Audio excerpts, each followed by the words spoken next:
Après une genèse dans les années 50, l'intelligence artificielle a réellement émergé ces dernières années.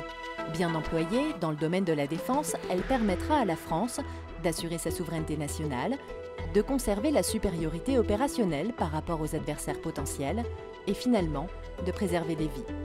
Mais l'intelligence artificielle, c'est quoi ?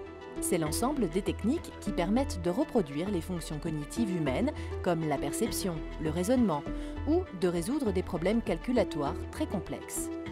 Globalement, on a recours à l'intelligence artificielle pour détecter et reconnaître des données, comme par exemple les outils de reconnaissance vocale ou faciale dans nos smartphones, rechercher des corrélations entre données et effectuer des prédictions comme le font les algorithmes qui nous recommandent des films proches de nos centres d'intérêt. Optimiser des problèmes calculatoires très complexes comme la planification d'une multitude de tâches et raisonner comme cela sera nécessaire pour disposer de robots capables d'effectuer des tâches élémentaires de manière autonome. Concrètement, la DGA a déjà plusieurs projets en cours.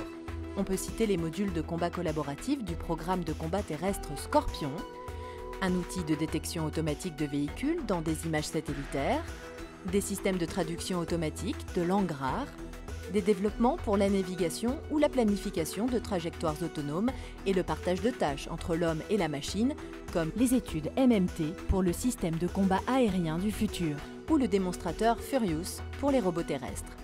Sans oublier l'infrastructure Artemis, lancée en novembre 2017, très utile pour des calculs de corrélation massifs ou des travaux d'apprentissage.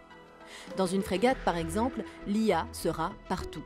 Dans un module de traitement des radars pour détecter des cibles furtives, dans le système de combat pour fusionner des données, pour l'assistance à la décision, ou encore faciliter l'interface homme-machine avec de la commande vocale et pour optimiser maintenance et sécurité informatique de la frégate.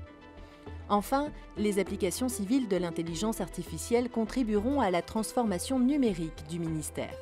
Pour cela, le ministère des Armées et la Direction générale de l'armement s'appuient sur un écosystème français riche, comprenant des centres de recherche, PME, start-up, mais aussi des géants du numérique et de grands industriels de la défense.